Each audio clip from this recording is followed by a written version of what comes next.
UP में उपचुनाव का काउंटडाउन शुरू हो चुका है। योगी आदित्यनाथ कल दिल्ली दौरे पर रहेंगे। जब योगी को दिल्ली से बुलावा आया तब योगी लखनऊ में नहीं गोरखपुर में थे। मुख्यमंत्री के साथ गोरक्षनाथ मठ के मठाधीश की भूमिका में थे।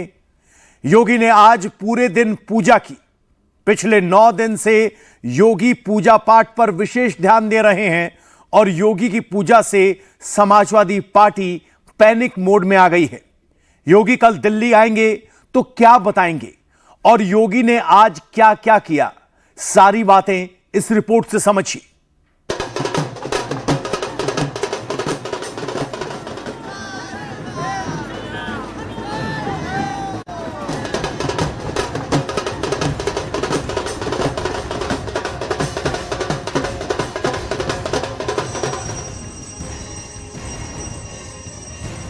सिर पर फूलों वाली विशेष पगड़ी,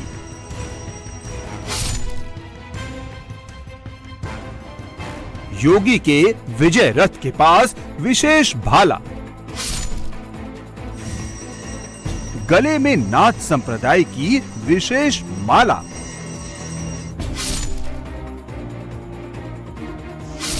और शरीर पर बिना सिला वस्त्र।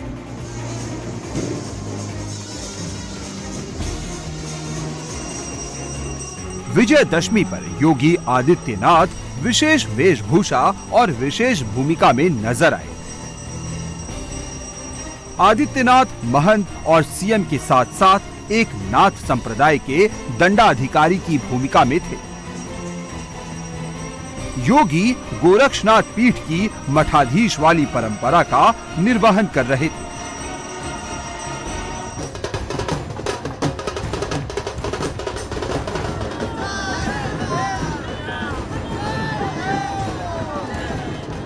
विजय रथ पर सवार होकर सीएम योगी ने यात्रा की अगुवाई की। बैंड बाजों, ढोल नगाड़ों के साथ शोभा यात्रा की शुरुआत हुई। गोरखपुर के विश्व प्रसिद्ध गोरक्षनाथ पीठ से यात्रा आरंभ हुई। शोभा यात्रा में लाखों की भीड़ शामिल हुई। जय घोष हुआ, जयकारा भी लगा।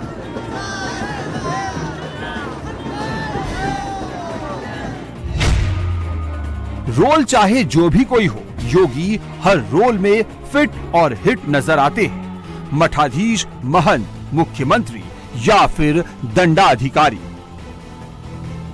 सीएम के तौर पर योगी की डिमांड यूपी ही नहीं बल्कि देश के राज्य में की जाती है। कर्नाटक से लेकर जम्मू कश्मीर, हरियाणा हो या फिर पंजाब हो, पश्चिम बंगाल हो, राजस्थान हो या फिर छत्तीसगढ़, हर राज्य में योगी की पॉपुलैरिटी का ग्राफ हाई है। हर स्टेट में योगी जैसे मुख्यमंत्री की डिमांड रहती है। योगी की डिमांड हाई होने की 2 सबसे बड़ी वजह है। पहला, यूपी का सख्त लॉ एंड ऑर्डर और दूसरा योगी की हार्डकोर हिंदुत्व वाली लाइन। आज विजयादशमी है, 2 कार्य हो रहे होंगे। एक तरफ भगवान राम का अभिषेक करके उनकी आरती उतारी जा रही होगी और दूसरी तरफ रावण के पुतले भी जलाए जा रहे होंगे।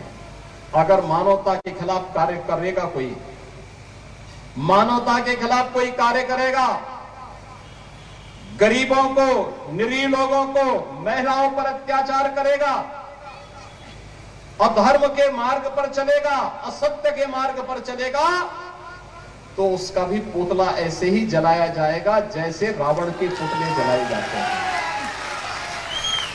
वह कोई भी हो, वो व्यक्ति,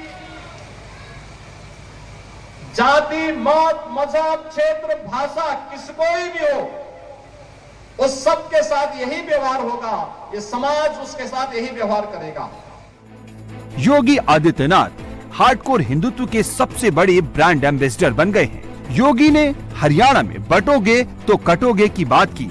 हरियाणा का हिंदू योगी का मैसेज समझ गया। एग्जिट पोल का नतीजा बदल गया। हरियाणा में बीजेपी ने हैट्रिक लगा दी और अब योगी का टारगेट यूपी में हैट्रिक लगाने का है। 2027 में फिर से यूपी में भगवा परचम लहराने का है।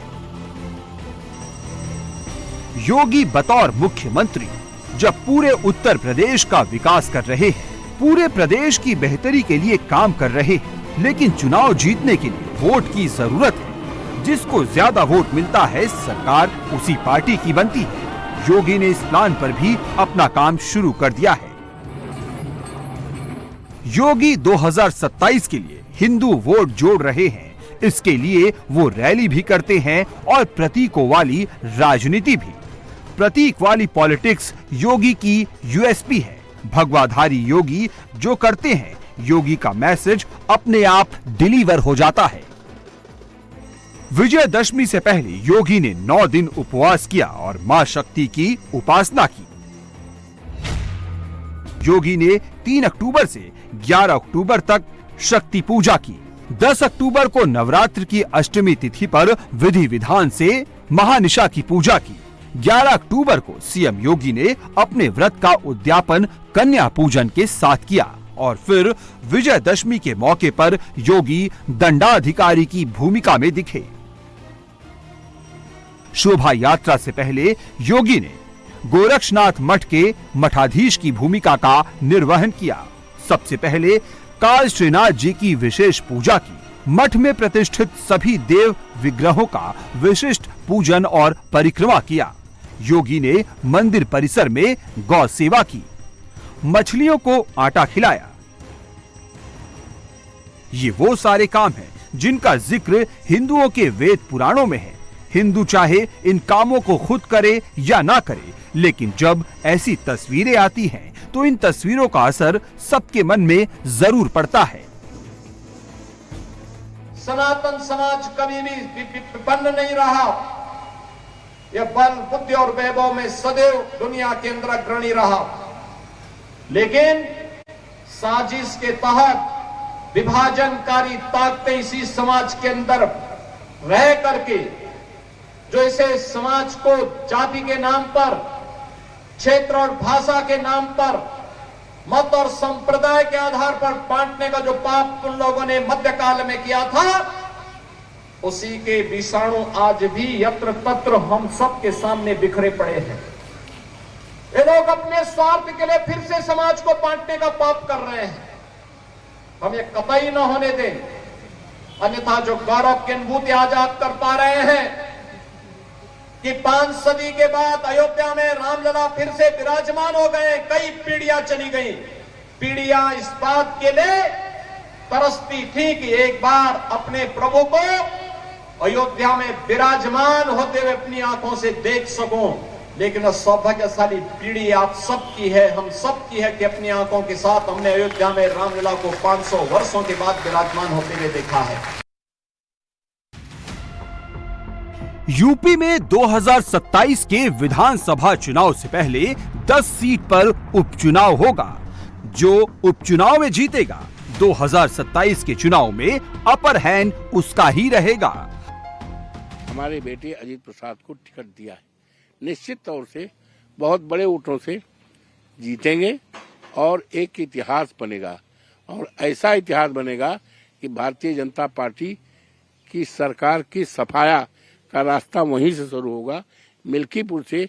और आते आते 27 में भारतीय जनता पार्टी 50 सीट नहीं पाएगी। 403 में 50 सीट नहीं पाएगी। अगर 50 सीट पा जाएगी भारतीय जनता पार्टी तो मैं राजनीति छोड़ दूंगा।